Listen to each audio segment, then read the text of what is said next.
Welcome back to general points YouTube channel. ఈ రోజు మన ఛానల్లో RRB, NTPC, ALP, group D, అలాగే జేఈ టెక్నీషియన్, ఇతర state and central government job సంబంధించి జనరల్ అవేర్నెస్, అలాగే జనరల్ నాలెడ్జ్, అలాగే జనరల్ సైన్స్ బిట్స్ అయితే ఎక్స్ప్లెయిన్ చేసుకుంటున్నాం కదండి. సో దానిలో భాగంగా ఈ రోజు 20 బిట్స్ అయితే ఎక్స్ప్లెయిన్ చేసుకున్నాం ఈ వీడియోలో. సో వీడియోని అయితే ఎక్కడ స్కిప్ చేయొద్దు, చివరి వరకు చూడండి. ఇవి RRB, group D, NTPC, ALP, అలాగే టెక్నీషియన్, జేఈ ఎగ్జామ్స్ లో రిపీటెడ్ గా అడుగుతున్న బిట్స్, అలాగే మరీ ముఖ్యంగా ఏపీ హైకోర్ట్స్ లో కూడా అడుగుతున్న బిట్స్ అండి ఇవి. సో ఎక్కడ వీడియో స్కిప్ చేయదు, చివరకు చూడండి. మీకు వీడియో నచ్చినట్లయితే లైక్ చేయండి, షేర్ చేయండి. ఇంకెవరైనా మన ఛానల్ సబ్స్క్రైబ్ చేసుకోదు వెంటనే సబ్స్క్రైబ్ చేసుకోండి. సో అందరూ వీడియోస్ అయితే చూస్తున్నారు కానీ ఎవరు సబ్స్క్రైబ్ చేసుకోవట్లేదు. సో దయచేసి అందరూ సబ్స్క్రైబ్ చేసుకోండి. సో మీ యొక్క సపోర్ట్ వల్లే మేము మరిన్ని వీడియోలు చేయగలుగుతాను. సో లేట్ చేయకుండా వీడియోలోకి వెళ్ళిపోదాం. ఫస్ట్ బిట్ వచ్చేసి ఇక్తా వ్యవస్థను మొట్టమొదట అమలు చేసిన ఢిల్లీ సుల్తాన్ ఎవరు అన్నారండి. సో మనకి ఇక్తా వ్యవస్థ అయితే మనకి మొఘలుల కాలంలో అయితే అమల్లో ఉందండి. సో దీన్ని అమలు చేసింది ఎవరు అన్నారు. సో ఇక్తా వ్యవస్థను అమలు చేసింది ఇల్టుట్మిష్. సో మనకి బానిస వంశస్థుల నుంచి అయితే మనకి ఈ ఇక్తా వ్యవస్థ అనేటువంటిది అమల్లో ఉంది. సో దీన్ని ప్రారంభించినటువంటి మొట్టమొదట అమలు చేసినటువంటి ఢిల్లీ సుల్తాన్ ఎవరు అన్నారు. సో మనకి ఢిల్లీ సుల్తాన్ కాలంలో ఈ ఇక్తా వ్యవస్థ అయితే ప్రారంభించారు కాబట్టి దాన్ని అమలు చేసింది ఫస్ట్ ఇల్టుట్మిష్. సో ఇల్టుట్మిష్ అనేటువంటి ఆయన ఈ ఇక్తా వ్యవస్థ అయితే అమలు చేశారు. అలాగే నెక్స్ట్ బిట్ వచ్చేసి తైమూర్ భారతదేశంపై ఏ సంవత్సరంలో దండెత్తాడు అన్నాడు.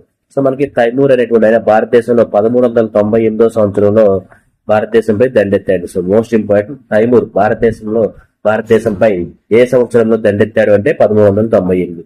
అలాగే నెక్స్ట్ బిట్ వచ్చేసి నలందా విశ్వవిద్యాలయాన్ని ఎవరు ధ్వంసం చేశారు అన్నారు. సో నలందా విశ్వవిద్యాలయాన్ని బక్తియార్ ఖిల్జీ అనేటువంటి ఆయన కూల్చివేశారండి. So most important bit, Nalanda విశ్వవిద్యాలయాన్ని ఎవరు ధ్వంసం చేశారు అంటే బక్తియార్ ఖిల్జీ. అలాగే నెక్స్ట్ బిట్ వచ్చేసి విజయనగర సామ్రాజ్యాన్ని ఎవరు స్థాపించారు అన్నారండి. సో హరిహర రాయలు, బొక్క రాయలు, సో వీళ్ళిద్దరూ అయితే విజయనగర సామ్రాజ్యాన్ని అయితే స్థాపించారండి. సో మనకి విజయనగర సామ్రాజ్యంలో అత్యంత ప్రముఖులు ఎవరంటే శ్రీకృష్ణదేవరాయలు. సో శ్రీకృష్ణదేవరాయలు అత్యంత ప్రముఖులు, కానీ విజయనగర సామ్రాజ్యాన్ని మాత్రం స్థాపించింది ఎవరంటే హరిహర రాయలు, బొక్కరాయలు. అలాగే నెక్స్ట్ బిట్ వచ్చేసి శివాజీ అష్టప్రధానంలో ప్రధానమంత్రి యొక్క బిరుదు ఏమిటి అన్నారండి. సో శివాజీ కాలంలో అష్టప్రధానులు అనేటువంటి వాళ్ళు ఉండేవాళ్ళు. సో వారిలో ప్రధానమంత్రి యొక్క బిరుదు ఏంటి అంటే పేష్వా. సో ప్రధానమంత్రి యొక్క పేరు లేదా బిరుదు అంటే పేష్వా. సో పేష్వా అనేటువంటిది ముఖ్యమంత్రి అంటే ప్రధానమంత్రికి, మన శివాజీ అష్టప్రధానంలో ప్రధానమంత్రికి ఇచ్చేటువంటి బిరుదు వచ్చేసి పేష్వా. అలాగే నెక్స్ట్ బిట్ వచ్చేసి భారత రాజ్యాంగంలో ఏ ఆర్టికల్ రాష్ట్ర విధాన ఆదేశ సూత్రాలకు సంబంధించినది అన్నారండి. సో మనం ఆల్రెడీ ఈ బిట్ ని అంతకుముందు ఎక్స్ప్లెయిన్ చేసుకున్నాం ప్రీవియస్ వీడియోలో.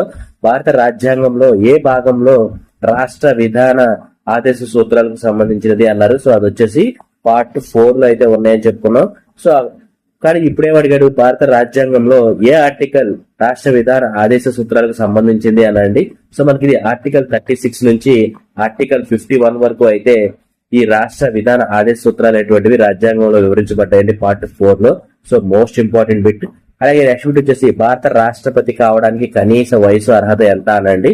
సో మనకి భారత రాష్ట్రపతి అవడానికి కనీస వయసు అర్హత వచ్చేసి 35 సంవత్సరాలు. సో మనకి 35 సంవత్సరాలు నిండితే భారత రాష్ట్రపతి యొక్క అర్హతను అవడానికి అయితే అర్హతనైతే మనం పొందగలుగుతాం. సో భారత రాష్ట్రపతి అవడానికి కనీస వయసు అర్హత ఎంత అంటే 35 సంవత్సరాలు. సో మోస్ట్ ఇంపార్టెంట్, చాలా ఎగ్జామ్స్ లో రిపీటెడ్ గా రూల్ పెట్టండి ఇది. భారత రాష్ట్రపతి అవడానికి వయసు అర్హత ఎంత అన్నాడు, కనీస వయసు అర్హత ఎంత అన్నాడు. సో ఆన్సర్ వచ్చేసి 35 సంవత్సరాలు. అలాగే నెక్స్ట్ వచ్చేసి భారతదేశంలో మొదటి లా కమిషన్ ఏ గవర్నర్ జనరల్ ఆధ్వర్యంలో స్థాపించబడింది అనండి. సో భారతదేశంలో మొదటి లా కమిషన్ అనేటువంటిది విలియం బెంటిక్ ఆధ్వర్యంలో అయితే స్థాపించబడిందండి. సో మోస్ట్ ఇంపార్టెంట్, భారతదేశంలో మొదటి లా కమిషన్ అనేటువంటిది ఏ గవర్నర్ జనరల్ ఆధ్వర్యంలో స్థాపించబడింది అంటే William Bentinck. So most important, చాలా ఎగ్జామ్స్ లో రిపీటెడ్ గా బిట్టు. లా కమిషన్ అనేటువంటి భారతదేశంలో మొట్టమొదటిసారిగా విలియం బెంటిక్ గవర్నర్ జనరల్ ఆధ్వర్యంలో అయితే స్థాపించబడింది. అలాగే నెక్స్ట్ బిట్ వచ్చేసి రాజ్యాంగ సభ శాశ్వత అధ్యక్షుడు ఎవరు అనండి. సో మనకి రాజ్యాంగ సభ శాశ్వత అధ్యక్షుడు వచ్చేసి డాక్టర్ రాజేంద్ర ప్రసాద్ గారు అండి. సో ప్రీవియస్ వీడియోలో కూడా మనం రాజ్యాంగ సభ తాత్కాలిక అధ్యక్షుడు ఎవరు అన్నారు. సో డాక్టర్ సచ్చిదానంద సిన్హా గారు తాత్కాలిక అధ్యక్షుడిగా అయితే ఎన్నికయ్యారు. తర్వాత భారత రాజ్యాంగ సభ శాశ్వత అధ్యక్షుడిగా డాక్టర్ బాబు రాజేంద్ర ప్రసాద్ గారు అయితే ఎన్నికవడం అయితే జరిగింది. సో మోస్ట్ ఇంపార్టెంట్, ఇది కూడా రిపీటెడ్ గా అడుగుతున్న బిట్టు. సో తాత్కాలిక అలాగే శాశ్వత అనేటువంటి 2 కాన్సెప్ట్ మీద ఈ బిట్ అయితే అడగడం జరిగింది. సో తాత్కాలిక అధ్యక్షుడు ఎవరంటే డాక్టర్ సచ్చిదానంద సిన్హా. అలాగే రాజ్యాంగ సభ శాశ్వత అధ్యక్షుడు అంటే డాక్టర్ రాజేంద్ర ప్రసాద్ గారు. అలాగే నెక్స్ట్ బిట్ వచ్చేసి భారతదేశంలో మొట్టమొదటిసారిగా అత్యవసర పరిస్థితిని ఎప్పుడు ప్రకటించారు అన్నారండి. సో మనకి భారతదేశంలో మొట్టమొదటిసారిగా అత్యవసర పరిస్థితిని 1962 అక్టోబర్ 26న ప్రకటించడం జరిగిందండి. So most important bit. అలాగే ప్రీవియస్ ఎగ్జామ్ లో అత్యవసర పరిస్థితి, భారతదేశంలో అత్యవసర పరిస్థితిని రాజ్యాంగంలో ఏ ఆర్టికల్ వివరించింది అని అడిగాను. సో అది అక్కడ ఎక్స్ప్లెయిన్ చేయడం జరిగింది. సో ఈ వీడియోలో కామెంట్ చేయండి, అత్యవసర పరిస్థితిని తెలియజేసే ఆర్టికల్ ఏది. సో ఆ భారతదేశంలో అత్యవసర పరిస్థితి ఎప్పుడు ప్రారంభించారు అంటే, ఎప్పుడు ప్రకటించారు అంటే 1962 అక్టోబర్ 26న అయితే భారతదేశంలో అత్యవసర పరిస్థితిని అయితే ప్రకటించడం జరిగింది. సో 1962లో అక్టోబర్ 26న ఈ ఎమర్జెన్సీ అనేటువంటిది ప్రకటించడం జరిగిందండి. అలాగే నెక్స్ట్ బిట్ వచ్చేసి భారతదేశంలో అతి పెద్ద నదీ ద్వీపం ఏది అన్నారండి. సో మనకి భారతదేశంలో అతిపెద్ద నదీ ద్వీపం వచ్చేసి మజులి. సో మజులి అనేటువంటిది భారతదేశంలో అతిపెద్ద నదీ ద్వీపం అండి. ఇది అస్సాంలో అయితే ఉంది. సో ఇది అస్సాం రాష్ట్రంలోని బ్రహ్మపుత్ర నదిలో అయితే ఉంది. సో భారతదేశంలో అతిపెద్ద నదీ ద్వీపం ఏంటంటే మజిలీ. ఇది అస్సాం రాష్ట్రంలోని బ్రహ్మపుత్ర నదిలో అయితే ఉంది. సో మోస్ట్ ఇంపార్టెంట్ బిట్ అండి. భారతదేశంలో అతిపెద్ద నదీ ద్వీపం ఏది అంటే మజిలీ. ఇది అస్సాం రాష్ట్రంలోని బ్రహ్మపుత్ర నదిలో ఉంది. అలాగే నెక్స్ట్ బిట్ వచ్చేసి పర్వతాల పైకప్పు అని ఏ పర్వత శ్రేణిని పిలుస్తారు అన్నారండి. సో పర్వతాల పైకప్పు అని పామీర్ పర్వతాలను అయితే పిలుస్తారండి. సో మోస్ట్ ఇంపార్టెంట్ బిట్ అండి. మనకి పర్వతాల పైకప్పు అని ఏ పర్వత శ్రేణి పిలుస్తారు అంటే పామీర్ పర్వత శ్రేణులు అయితే పిలుస్తారండి. సో ఎందుకంటే ఈ పామీర్ పర్వత శ్రేణులు సముద్ర మట్టానికి 4000 కిలోమీటర్ల కంటే ఎత్తులో ఉన్నాయండి. సో ఈ కారణంగా పామీర్ పర్వతాలను ప్రపంచ పైకప్పు అని పిలుస్తారు. అంటే ఆల్మోస్ట్ మనకి ఆకాశానికి ఆనుకున్నట్టుగా అయితే ఉంటాయండి. సో ఇవి సముద్రానికి 4000 కిలోమీటర్ల ఎత్తులో ఉండడం వల్ల ఇది ప్రపంచ పైకప్పు అని పర్వత శ్రేణి అని పిలుస్తారండి. సో పామీర్ పర్వతాలని ప్రపంచ పైకప్పు పర్వత శ్రేణి అయితే పిలవడం జరుగుతుంది. సో మోస్ట్ ఇంపార్టెంట్ బిట్ అండి. అలాగే నెక్స్ట్ బిట్ వచ్చేసి భారతదేశంలో ఏ రాష్ట్రాన్ని సుందర్బన్స్ అని పిలుస్తారు అన్నారండి. సో భారతదేశంలో పశ్చిమ బెంగాల్ అయితే సుందర్బన్స్ అయితే పిలవడం జరుగుతుంది. సో మోస్ట్ ఇంపార్టెంట్, ఇది కూడా చాలా రిపీటెడ్ గా అయినటువంటి బిట్ అండి. అలాగే నెక్స్ట్ బిట్ వచ్చేసి ఆరావళి శ్రేణి భారతదేశంలో ఏ 2 రాష్ట్రాల్లో విస్తరించి ఉంది అన్నారండి. సో మనకి ఆరావళి పర్వత శ్రేణి అయితే రాజస్థాన్ మరియు హర్యానాలో అయితే విస్తరించి ఉందండి. సో మనకి ఈ ఆరావళి పర్వత శ్రేణి అనేటువంటిది రాజస్థాన్ మరియు హర్యానాలో అయితే విస్తరించి ఉంది. ఈ 2 రాష్ట్రాల్లో అయితే ఎక్కువగా విస్తరించి అయితే ఉంది. అలాగే నెక్స్ట్ వచ్చేసి భారతదేశంలో ఏ రాష్ట్రం వల్ల నల్ల నేలకు ప్రసిద్ధి చెందింది అన్నారండి. ఏ రాష్ట్రం నల్ల నేలకు అంటే బ్లాక్ కాటన్ సాయిల్స్ అనేటువంటివి ఏ రాష్ట్రానికి ప్రసిద్ధి చెందినవి అన్నారండి. సో మహారాష్ట్రలో బ్లాక్ కాటన్ సాయిల్స్ అయితే ఎక్కువగా ఉంటాయండి. సో మోస్ట్ ఇంపార్టెంట్ బిట్, నల్లరేగడి నెలలు ఎక్కడ ఎక్కువగా ఉన్నాయి? మహారాష్ట్రలో. సో భారతదేశంలో ఏ రాష్ట్రం నల్ల నెలకు ప్రసిద్ధి అంటే మహారాష్ట్ర. సో మహారాష్ట్రలో ఎక్కువగా బ్లాక్ కాటన్ సాయిల్స్ అయితే ఉన్నాయి. అలాగే నెక్స్ట్ బిట్ వచ్చేసి భూమిపై జీవం డాష్ లో ప్రారంభమైంది అనండి. సో భూమిపై జీవం నీటిలో ప్రారంభమైంది. సో అది సముద్రంలో అయితే ప్రారంభమైంది. సో సముద్రపు నీటిలో జీవం అనేటువంటి మొట్టమొదటి అయితే ప్రారంభమైంది. సో బిట్ చాలా ఈజీ బిట్టే, కాకపోతే ఏంటంటే మనకి కన్ఫ్యూజ్ అవుతాం. సో భూమిపై జీవం డాష్ లో ప్రారంభమైంది అంటే భూమిపై జీవం అనేటువంటిది సముద్రంలో ప్రారంభమైందని మనం మెన్షన్ చేయాలి. అలాగే నెక్స్ట్ బిట్ వచ్చేసి మానవ శరీరంలో మొత్తం ఎన్ని ఎముకలు ఉంటాయి అన్నది. సో మనకి మానవ శరీరంలో మొత్తం 206 ఎముకలు అయితే ఉంటాయండి. సో మోస్ట్ ఇంపార్టెంట్ బిట్, మనకి 206 ఎముకలు అయితే మానవ శరీరంలో ఉంటాయి. చాలా ఎగ్జామ్స్ లో రిపీటెడ్ గా అన్నట్టు బిట్ అండి. మానవ శరీరంలో మొత్తం ఎముకలు ఎన్ని ఉంటాయి అంటే మానవ శరీరంలో మొత్తం ఎముకలు వచ్చేసి 206 ఎముకలు అయితే ఉంటాయి.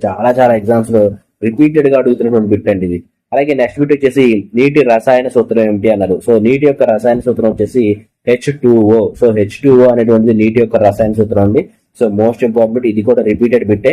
సో ఈ బిట్స్ అనేటువంటి RRB, NTPC, ALP technician, JEE మరియు ఎస్ఎస్సి, సిహెచ్ఎస్ఎల్, సిజిఎల్, ఎంటీఎస్, ఇతర స్టేట్ అండ్ సెంట్రల్ గవర్నమెంట్స్ లో రిపీటెడ్ అడుగుతున్నటువంటి బిట్స్ అయితే నేను తెలుగులో అయితే గ్యాదర్ చేసి మీకు చెప్పడం జరుగుతుంది.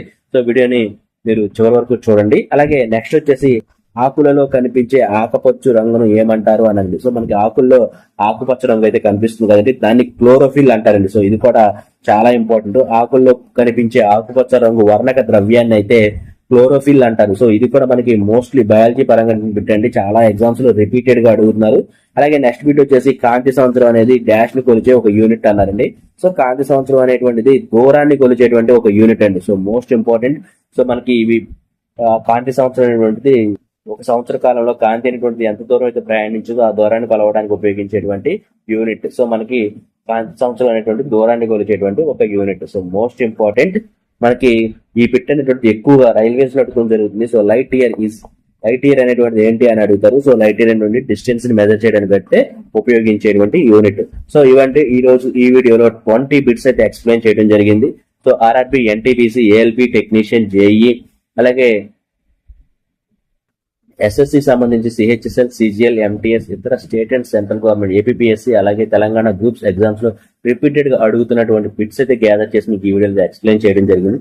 సో మీకు వీడియో నచ్చినట్లయితే లైక్ చేయండి, షేర్ చేయండి. ఇంకా ఎవరైనా మన ఛానల్ సబ్స్క్రైబ్ చేసుకుంటే వెంటనే అయితే సబ్స్క్రైబ్ చేసుకోండి. Thank you very much. జై హింద్.